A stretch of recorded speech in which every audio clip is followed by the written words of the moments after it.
नाज़रीन आदाब, आप देख रहे हैं मुनसिफ टीवी और आज हम आपके सामने हाजिर हैं एक ऐसे मसले को लेकर जो पिछले कई दहाइयों से बैनुल-अक़वामी तवज्जो का मरकज़ बना हुआ है।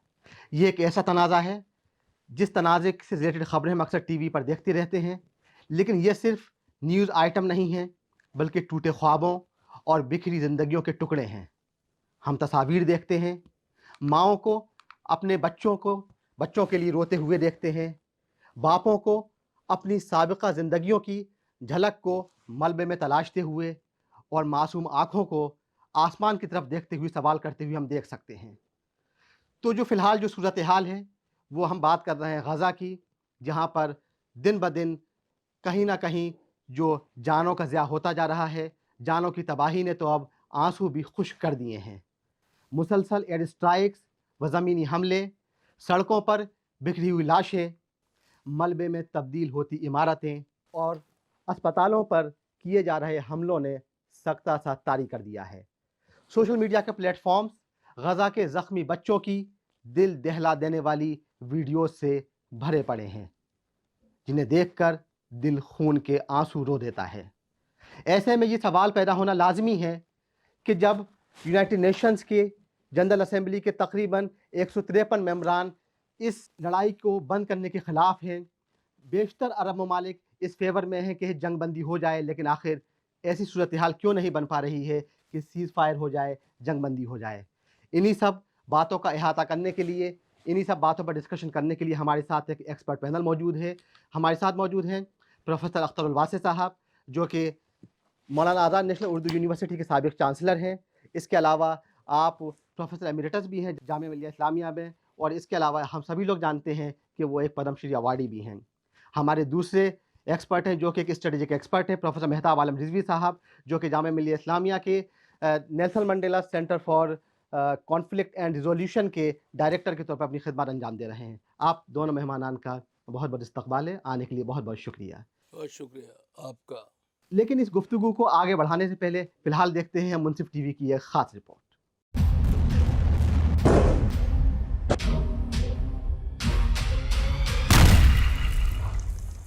एक बार फिर फिलिस्तीन जंग आज़ादी में मसरूफ़ है। ये जंग इजराइल की सरहद गजा में लड़ी जा रही है। फिलिस्तीनी तंजीम हमास की क़यादत में लड़ी जाने वाली इस जंग ने इजराइल को भी हैरत ज़दा कर दिया है। इजराइल और इसके हामी साथी ममालिक हमास के इन हमलों को दहशत गर्दाना कार्रवाई कह रहे हैं, जबकि फिलिस्तीनी हामी ममालिक इन हमलों को दबे कुचलों के बदला लेने की कार्रवाई करार दे रहे हैं। हमास के लिए ये बका की जंग है। जब तक हमास के पास ऐसे जंगजू हैं जो गोली चला सकते हैं या इजराइल की जानिब रॉकेट दाग सकते हैं, वो ये दावा करेंगे कि उन्हें शिकस्त नहीं हुई। इजराइल एक बड़ी अस्करी ताकत है, लेकिन इसके अहदाफ काफी पेचीदा हैं। ज़राए के मुताबिक इजराइल को इस जंग में सैकड़ों फौजियों, बेशुमार टैंकों, फौजी गाड़ियों और दीगर फौजी साजो सामान का नुकसान उठाना पड़ा है। गजा की जंग माजी की जंगों से मुख्तलिफ है, क्योंकि ये एक ऐसे वक्त में छिड़ी है जब मशरिक़ वुस्ता को तकसीम करने वाली लकीरें गूंज रही हैं। कम से कम 2 दहाइयों से खत्ते में पहले से ही टूट फूट के शिकार सियासी मंजरनामे की सबसे संजीदा दरार के एक जानिब ईरान और इसके इत्तेहादी हैं, तो दूसरी जानिब अमरीका के इत्तेहादी रियासतें हैं। इस वक्त खत्ते में इंसानी जानों का बड़े पैमाने पर अतलाफ जारी है। 22,000 से ज्यादा अफराद अपनी जान गंवा चुके हैं, जबकि 53,000 से ज्यादा अफराद जख्मी हैं। ऐसे में सवाल हक़ बजानिब है। कहाँ हैं वो लोग जो दिन रात इंसानी हुकूक का राग अलापते हैं? आलम इस्लाम कब तक ख्वाब गफलत से जागेगा? इस्लामी हुक्मरां आखिर कब इत्तेहाद का मुजाहिरा करेंगे? हम कब तक माओ बहनों की चादरें तार तार और गोदे उजलती हुई देखेंगे? मजे की बात है कि बाइडन से मोहम्मद बिन सलमान तक, अर्दगान से अनवारुल हक काकड़ तक और पुतिन से UNSC तक सब के सब आलमी बिरादरी को तलाश कर रहे हैं जो अपना दबाव डालकर जंग बंदी करवाएं। इन सब के बीच कतर इस तनाज़े में सबसे असरदार बनकर उभरा है। फिलिस्तीन और इजराइल के तनाज़े की तारीखी बुनियादें हैं। एक कौम को उसके वतन से बेदखल करके दूसरी कौम को वहाँ जबरदस्ती बसाया गया है। मुसलसल उनके बुनियादी इंसानी हुकूक की पामाली होती रही है। आलमी बिरादरी जब तक इस असल मसले को हल करने और इजराइल की जारियत को रोकने के लिए आगे नहीं आएगा, उस वक्त तक इस मसले का हल होना और इस खत्ते में अमनो अमान का बहाल होना ना तो मुमकिन है और ना ही ये बात इंसानी और इखलाकी एतबार से मुनसिफाना कही जा सकती है। अख्तर वासी साहब, शुरुआत में आपसे करूँगा। ایک توریتی اصول ہے an eye for an eye tooth for a tooth. اگر ہم اس اصول پر بھی اگر اسرائیل اگر عمل کر رہا ہوتا تو 1200 جانوں کا جو بدلہ ہے وہ اس کا کفارہ جو ہوتا وہ 1200 جانیں ہوتی. لیکن جو فی الحال جو آج کی صورتحال ہے تقریباً جو ہے 20,000 سے زیادہ لوگ جو ہے جاں بحق ہو چکے ہیں, 52,000 لوگ شدید طور پر زخمی ہیں. آخر یہ سلسلہ رکنے کا نام کیوں نہیں لے رہا ہے؟ نہیں وجہ یہ ہے کہ بدل جاتی ہے جب ظالم کی نیت نہیں کام آتی دلیل اور حجت. یہ بات ہمیں سمجھنا چاہیے. جی دوسری بات جو سمجھنے کی ہے وہ یہ کہ جو آپ نے ابھی کہا اور اتفاق سے یہودی قانون ہے وہ کہ ہمیں آنکھ کے بدلے آنکھ, ناک کے بدلے ناک, کان کے بدلے کان وغیرہ. تو لیکن جو بنیادی طور پہ یہ مسئلہ یہودیت سے ہماری لڑائی نہیں ہے, یہودیت سے ہمارا مقابلہ نہیں ہے, یہودیت سے ہمارا ٹکراؤ نہیں ہے, بلکہ جو ٹکراؤ ہے وہ صہیونیت سے ہے, زائنزم سے ہے. اور زائنزم جو ہے وہ ہے جس کی کہ بھرپور مذمت کی گئی ہے ہر دفعہ پہ. ایک بات. دوسری بات جو ہے وہ یہ خیال رکھنے کی ہے کہ اس وقت وہ قوتیں جنہوں نے کہ یہودیوں کے ساتھ ہولوکاسٹ کیا تھا اور ہولوکاسٹ کرنے کے بعد انہیں دھکیل دیا ایک طرح سے اسرائیل کے علاقے میں ارض موعود کی تھیوری کو پروان چڑھا کر, وہ بنیادی طور پہ یہ سمجھنا چاہیے کہ جو ارض موعود کی تھیوری کو سمجھ کے اس علاقے میں آئے تھے انہیں یہ ہمیں نہیں بھولنا چاہیے کہ ان کا ہولوکاسٹ جنہوں نے کیا تھا وہ یورپ والے تھے. وہ بنیادی طور پہ بدلہ لے رہے ہیں فلسطینیوں سے جو کہ بے قصور ہیں, جنہوں نے کیا ہمیشہ ساتھ دیا. تیسری بات جو ہے وہ ہمیں یاد رکھنے کی ہے وہ یہ کہ امریکہ جو ہے وہ اس وقت اس پورے معاملے کو آگے بڑھانے میں بہت زیادہ انٹرسٹڈ ہے. اسی لیے اس نے ویٹو کیا, ہمیں یہ نہیں بھولنا چاہیے. اور ویٹو کرنے کے علاوہ ایک بات جو اور ہمیں یاد رکھنی چاہیے وہ یہ کہ امریکہ جو ہے وہ بنیادی طور پہ اپنی جو اسلحہ جات کی صنعت ہے, اسلحہ سازی کی, اس کو پروان چڑھانے کے لیے کیا یہ ضروری سمجھتا ہے کہ دنیا میں کہیں نہ کہیں جنگ ہوتی رہے. آخری بات جو مجھے آپ سے کہنی ہے وہ یہ کہ اس وقت امریکہ جو ہے وہ تاریخ بنانے میں نہیں لگا ہوا ہے بلکہ ایک جغرافیہ بدلنے میں انٹرسٹڈ ہے. وہ چاہتا ہے کہ فلسطین کا جغرافیہ بدل جائے پورا. انہوں نے پہلے اس بات کی کوشش جو ہے عراق میں کی جی, اس کے بعد لیبیا میں کی, اس کے بعد انہوں نے شام میں کی, اور ایک طرح سے ہم سب جانتے ہیں کہ انہوں نے افغانستان میں کی. تو یہ تمام چیزیں جو ہیں اس بات کو درشاتی ہیں کہ جو جنگ نہیں رک رہی ہے اس کی وجہ جو ہے وہ قوتیں ہیں جن کے ہاتھ میں ویٹو پاور ہے. ورنہ جو غالب ترین اکثریت ہے جنرل اسمبلی کے ممبروں کی, اقوام متحدہ کے جو ممبرس ہیں ان کی, وہ بنیادی طور پہ جنگ کو روکنا چاہتے ہیں. لیکن دو باتیں بہت شرمناک ہوئی ہیں اس بیچ میں جن کو کہ میں کہہ کے اپنی بات ختم کروں گا. ایک تو یہ کہ جب جنرل اسمبلی کے اندر ایک متفق قرارداد پیش کی گئی کہ جنگ بندی ہونی چاہیے تو اسرائیلی نمائندے نے اسے پھاڑ کے پھینک دیا. یہ عالمی برادری کی توہین تھی اور مجھے افسوس ہے کہ اس پر ایکشن کیوں نہیں لیا گیا. دوسری بات جو ہے وہ یہ کہ امریکہ نے ایک ایسی قرارداد کا جس کو کہ غالب ترین اکثریت کی تائید حاصل تھی اس کو ویٹو کیا. اس لیے میں یہ مانتا ہوں کہ ویٹو کے استعمال پر ہمیں غور کرنا چاہیے. مہتاب صاحب, اگر ہم مڈل ایسٹ کا جو جیو پولیٹیکل ڈائنامکس دیکھیں تو کافی کمپلیکس ہے.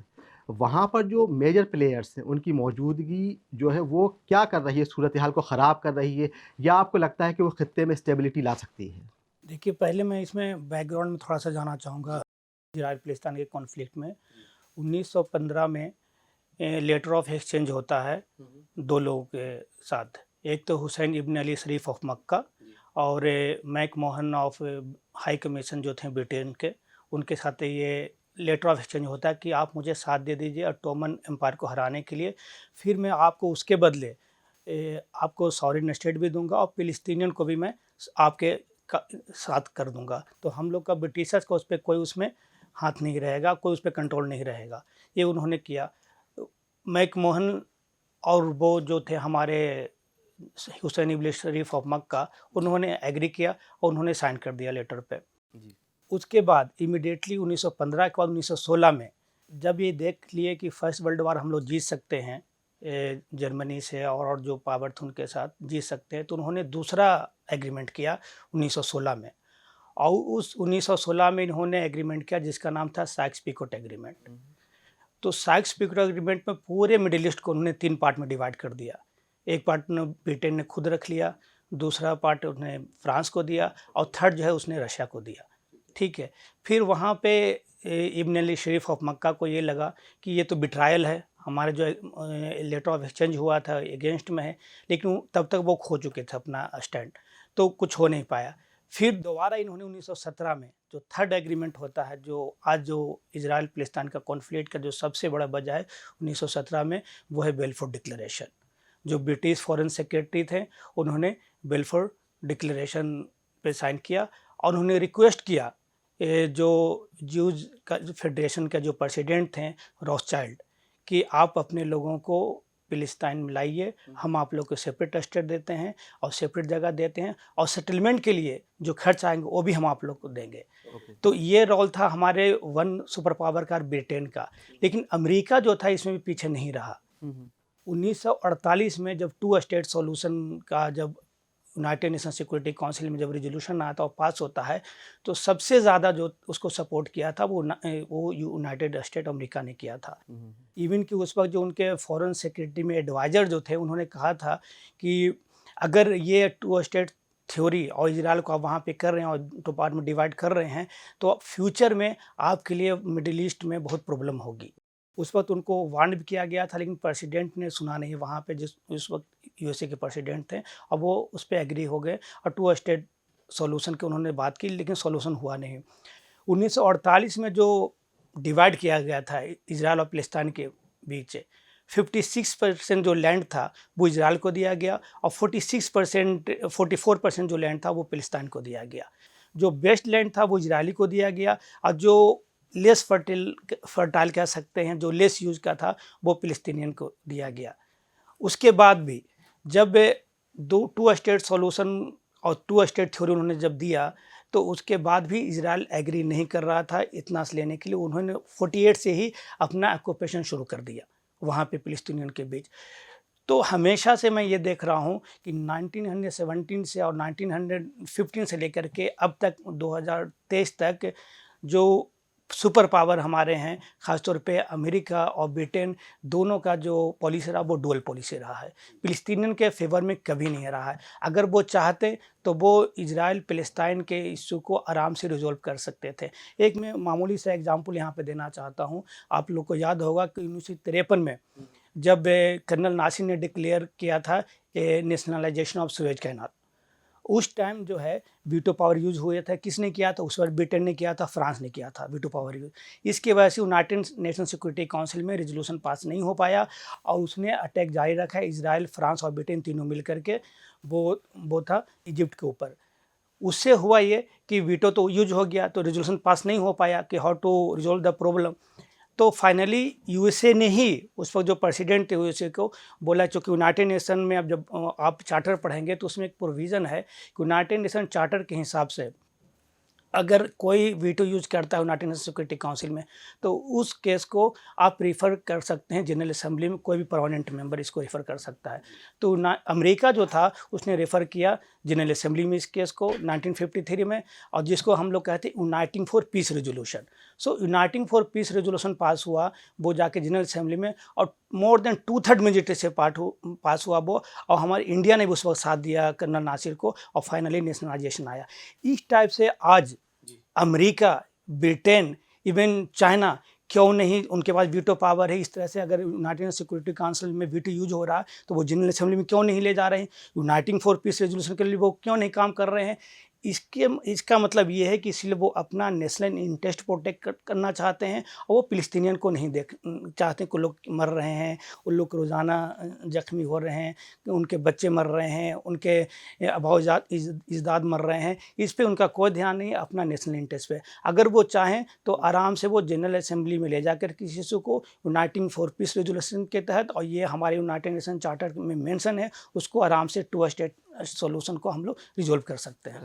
असल वासिफ साहब, मेहताब साहब ने बहुत ही अच्छे तरीके से बरतानिया और अमेरिका के जो किरदार पर सवाल उठाया, लेकिन मेरा एक सवाल है ओआईसी को लेके, मेरा एक सवाल है मुस्लिम ममालिक को लेके, ये सब खामोश तमाशाई क्यों बने बैठे हैं? नहीं, मैं आपसे इत्तेफाक नहीं करता, वो खामोश तमाशाई बने नहीं बैठे हुए हैं। बुनियादी तौर पे आप सब देख रहे हैं कतर लेकिन के, कहीं ना कहीं डिफंक्ट नहीं नहीं नहीं, कतर जिस तरह से जंगबंदी के लिए काम कर रहा है दोनों फरीक़ों के दरमियान, उसे आप नज़रअंदाज नहीं कर सकते। इसी तरह सऊदी अरब जिस तरह से इमदाद दे रहा है और दो रियासती हल की वकालत कर रहा है और उस पर जोर दे रहा है, उसको भी आप नज़रअंदाज नहीं कर सकते। जिस तरह इजिप्ट ने रफ़ा के दरवाजे खोले हैं गज़ा में इमदाद पहुंचाने के लिए, उसको आप नज़रअंदाज नहीं कर सकते हैं। ये आप कह सकते हैं कि उनके और इसराइल के बीच में एक तरह से सियासी ताल्लुकात हैं, सफारती ताल्लुकात हैं, लेकिन वो बुनियादी तौर पे इस वक्त कोई भी इसराइल का साथ देने को तैयार नहीं है। और ओआईसी ने जिस तरह से अपना डेलीगेशन बना के सऊदी अरब के वज़ीर ख़ारजा की क़यादत में जो रूस में और दूसरे ममालिक में भेजा, उसको आप नज़रअंदाज नहीं कर सकते।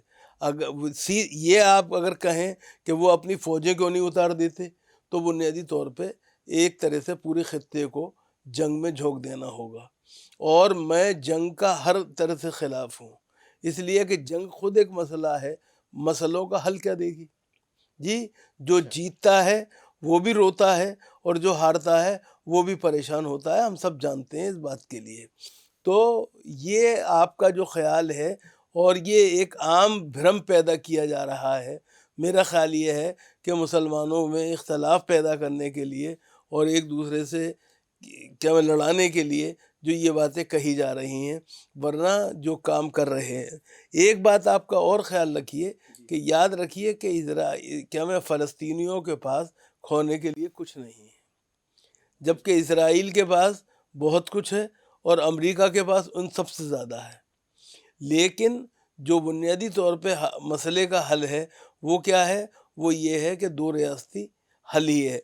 मैं इस बात को इसलिए भी कह रहा हूँ कि जो असल अमेरिका को दुनिया को जवाब दे होना है, वो ये भी जवाब दे होना है कि क्या वजह है कि वो मुआहिदा जो उसकी सरजमीन पे हुआ, उसके सदर की विसातत से हुआ, जिस पर के दोनों फ़लस्तीनी और इजराइली रहनुमाओं को नोबेल प्राइज़ दिया गया, सवाल ये है कि वो मुमकिनुल अमल क्यों नहीं हो पा रहा है, उस पर अमल दरामद क्यों नहीं हो पा रहा है? ये जवाब हमें दुनिया को अमेरिका से चाहिए। मैं ये बात इसलिए भी कह रहा हूँ कि अमेरिका में ऐसा नहीं हुआ है कि इस बीच में सिर्फ रिपब्लिकन प्रेसिडेंट्स आए हों जी, जो बाइडेन भी डेमोक्रेट हैं। तो सवाल ये है कि ये जो दो रियासती हल था, इसका फार्मूला किसके ज़माने में तय हुआ? अमेरिका के डेमोक्रेटिक प्रेसिडेंट के ज़माने में। तो आज क्यों नहीं हो रहा है? ये एक सवाल है जिसकी तरफ हमें तवज्जो देनी चाहिए। मेरा सवाल मेहताब साहब आपसे है कि 50 साल पहले जब अरब ममालिक ने इसराइल पे हमला किया था, तो उस वक्त सूरत हाल ये थी कि तेल रोक दिया गया था, कि आज वो सूरत हाल अप्लाई होती है? बिल्कुल, मैं आपके सवाल से बिल्कुल इत्तेफाक रखता हूँ। आप वार मत कीजिए, आप अपने आर्मी को मत उतारिए, लेकिन इकोनॉमिक सैंक्शन तो आप इम्पोज कर सकते हैं। अगर उनसे आप एक ट्रेड नहीं करेंगे, व्यापार नहीं करेंगे, आप जो सबसे बड़ा जो ऑयल रिसोर्स आपके पास गैस है, अगर वो सप्लाई नहीं करेंगे, चाहे वो वेस्टर्न कंट्री का हो या इजराइल का हो, तो वो धीरे धीरे खुद ही वो आप बैकफुट पे आ जाएंगे और वो आपके साथ बात करने के लिए वो तैयार होंगे। अगर आप लोग आपस में ही यूनाइट नहीं होंगे, आपस में ही बात नहीं करेंगे, तो फिर दूसरे को आप नहीं झुका सकते। अब मैं मिसाल के तौर पे 2 एग्जांपल मैं देना चाहता हूँ आपको। 1973 में फर्स्ट ऑयल रेवोल्यूशन हुआ था और 1977 में दूसरा हुआ था। उस वक्त ईरान जो था वो इस्लामिक रिपब्लिक ऑफ ईरान नहीं था, शाह के अंडर में था, अमेरिका से क्लोज था। उसके बावजूद उसने ऑयल सप्लाई रोक दिया। उसने इसलिए रोक दिया कि ऑयल प्राइस उसको बढ़ाना था, तो उसने रोक दिया। उसने सारे गल्फ कंट्री को भी यूनाइट किया और जो ऑयल सप्लायर कंट्री थे सबको उसने कन्विंस किया और फाइनली वो अमेरिका को झुकाया। अमेरिका एग्री किया उनके प्राइस को बढ़ाने के लिए, इसीलिए 1973 में प्राइस बढ़ा। 1977 में फिर हम आते हैं तो पेट्रो डॉलर का कॉन्फ्लिक्ट शुरू हो जाता है। ईरान और दूसरे कंट्री थे, ब्राज़ील, बेल्जियम, ये सारे कंट्री जो ऑयल एक्सपोर्टिंग कंट्री कहे जाते हैं, इन लोगों ने ये कहा कि हम लोग पेट्रोल में ही क्यों हम अपना बिजनेस करें, हम दूसरे करेंसी के लिए क्यों नहीं बात करें।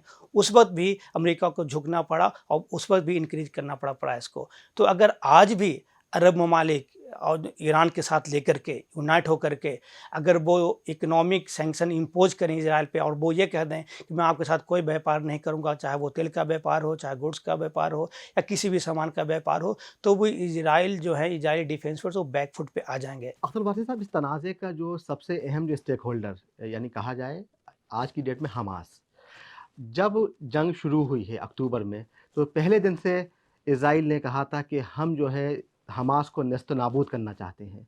2.5 महीने गुजर गए लेकिन उसकी अस्करी ताकत को आप ख़त्म नहीं कर सके। क्या वो फैक्टर्स हैं जिसकी वजह से हमास आज भी ऐसे ही खड़ा हुआ है? यकीनी तौर पे ताकत कम हुई है लेकिन वो कहीं ना कहीं मुज़ाहमत कर रहे हैं। नहीं, जो आपने बात कही है वो बिल्कुल सही कही है, लेकिन ये बात भी पेश नज़र रखिए जो मैंने आपसे पहले कहा था, इजराइल के पास खोने के लिए सब कुछ है, इसलिए वो डरा हुआ है।